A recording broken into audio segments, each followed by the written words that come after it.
দোকান খুললে না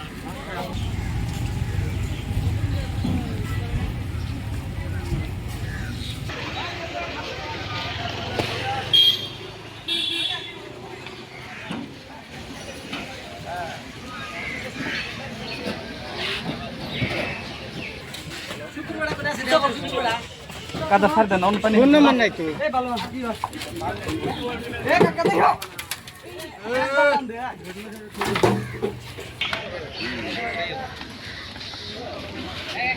না না এখন তো ইনভেস্ট করে নিয়ে যাওয়া হচ্ছে না सीएमओ की निम्न के बच्चे करना पड़ेगा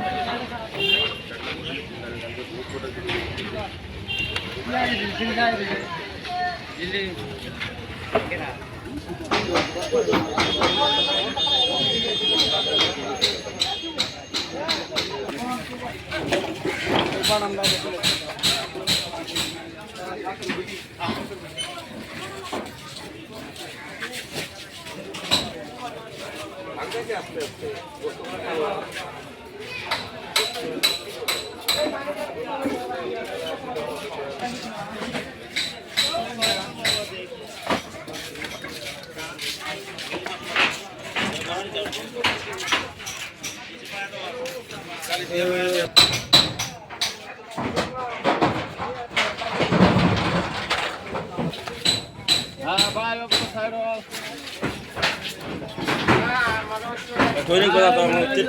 से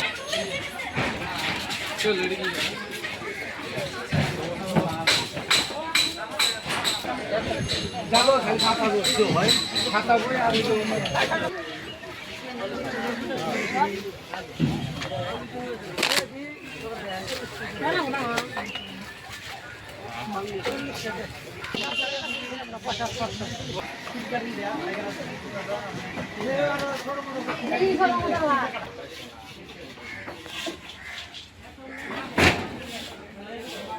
ভাঙার অর্ডার দিছ না সব ভেঙে নিয়ে গেছে শিখে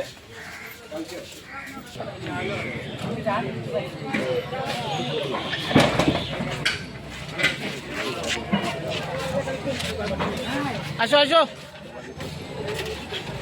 এইটো আমাৰ এই যিখন নেতাদুবনি পাৰ্ক আছে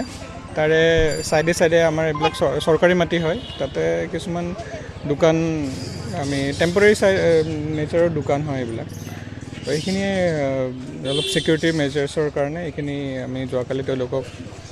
ন'টিছ দিয়া হৈছে আৰু তেওঁলোকে নিজে নিজে গুচাই আছে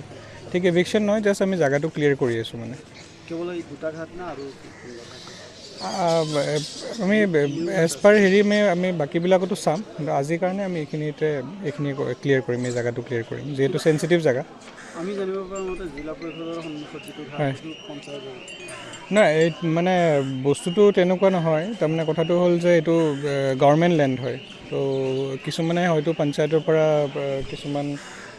NOC বা তেনেকুৱা ধৰণৰ লৈছে সেইখিনি আমি পিছত চাম বাট ফৰ দ্য টাইম বিং আমি জেগাটো ক্লিয়াৰ কৰাই আছোঁ ট্ৰেড লাইচেঞ্চ মানে এইটোতো মিউনিচিপালিটিৰ হেৰিত নহয় তেওঁলোকে কিছুমানে পঞ্চায়তৰ পৰা লৈছিলে আগৰে কিন্তু সেইবিলাক আমি চাম বাৰু কিন্তু ফৰ দ্য টাইম বিং আমি এইখিনি ৰিমুভ কৰি আছোঁ বিগত 7 দিনৰ পৰা যিটো ঘটনা সেই সংক্ৰান্তত নাই এইটো আমি ৰুটিন এভিকশ্যনে হয় আমি কৰিয়ে থাকোঁ যোৱা বছৰত তেওঁলোকক ন'টিছ দিয়া হৈছিলে যোৱা বছৰ নহয় প্ৰায় 6 মাহমান আগতে কিন্তু একো আমি তেওঁলোকৰ পৰা ৰেছপন্স পোৱা নাছিলোঁ গতিকে আজি আমি চাইছোঁ কিমানখিনি কিমান লোকৰ পৰা মুখ্যমন্ত্ৰী কিবা নিৰ্দেশনা আছে নাই এইটো মই গম নাপাওঁ, এইটোলৈ একো মোক জনোৱা নাই, আমি নিজৰ ফালৰ পৰা দিছোঁ এইটো। যোৱাকালি যিহেতু মুখ্যমন্ত্ৰীয়ে গুৰুত্বপূৰ্ণ কেইটামান নিৰ্দেশনা দিছে, তাৰে ভিত্তিত কিন্তু আৰক্ষীয়েও ইতিমধ্যে যি অপৰাধীবিলাক আছে উঠাইছে, তাৰ ভিত্তিত দেখা গৈছে যে ইভিকশ্যনৰ কথা কৈ দিছিলে, সেই সংক্ৰান্তত মই একজেক্টলি কথাটো গম নাপাওঁ, যিহেতু মই নাছিলোঁ, মোক জনোৱা হোৱা নাই, বাট এইখিনি আমি আগৰ পৰাই এইটো আমি ট্ৰাই কৰি আছিলোঁ এই জেগাখিনি ক্লিয়াৰ কৰিবৰ কাৰণে, ছেফটি কনচাৰ্ণৰ কাৰণে। একচুৱেলি এইটো ঘাটৰ এইটো অলপমান যিহেতু পানী বাঢ়িলে ইয়াত এটা ছেফটিৰ ইছ্যু আহি যায়, কিছুমানে ইয়াতে নাও লগাই দিয়ে বা কিছুমানে ইয়াতে নাৱত উঠা নামা কৰে, যিটো অলপ ৰিস্কি হয়। গতিকে সেইটো এংগেলতো চাব গ'লে এই জেগাটো আমি ক্লিয়াৰ ৰাখিলে আমাৰ ছেফটি পাৰ্পজত ভাল। উল্লেখ কৰিছিলে যে যিহেতু জিলা আয়ুক্ত আছে, তেখেতৰ বাসভৱনৰ সন্মুখতে কিন্তু বিভিন্ন কথা লিখা হৈছিল, সেই ক্ষেত্ৰতো কিন্তু যিহেতু বাসভৱনৰ সন্মুখতে এই দোকান হয় হয়। মই একজেক্টলি এইটো কথালৈ মই ইমান গম নাপাওঁ, মই জাষ্ট এই জেগাখিনি মই ক্লিয়াৰ কৰিব বিচাৰিছোঁ, যাতে মানে ছেফটি বিভিন্ন এংগেলৰ পৰা ছেফটিৰ কথা আছে ইয়াতে, অকল সেইটো বুলিয়ে নহয়। চহৰখনৰ বিভিন্ন আমি যিখিনি এইটো চাওক, এইটো আমাৰ ৰুটিন, এইটো আমাৰ দায়িত্ব হয় যে যিখিনি আমাৰ গভৰ্ণমেণ্ট লেণ্ড আছে, ৰাস্তাৰ কিনাৰৰ যিখিনি ৰিজাৰ্ভ লেণ্ডবিলাক আছে, আমি ক্লিয়াৰ কৰি ৰাখিব লাগে। টাইম টু টাইম আমি ক্লিয়াৰ কৰি থাকোঁ, টাইম টু টাইমটো কিছুমানে এনক্ৰ'চমেণ্টো কৰি থাকে, আমি মাজে মাজে এভিকশ্যন কৰি থাকোঁ, এইটো ৰুটিন প্ৰচেছ, আমি কৰি থাকিম। আৰু যদি আমি তেনেকুৱা ধৰণৰ বিশেষ দেখা পাওঁ যে ৰাইজৰ অসুবিধা হোৱাকৈ বা তেনেকুৱা ধৰণৰ কিছুমান জেগাত এনক্ৰ'চমেণ্ট হৈছে, সেইটো আমি ডেফিনেটলি এভিক্ট কৰি যাম আমি।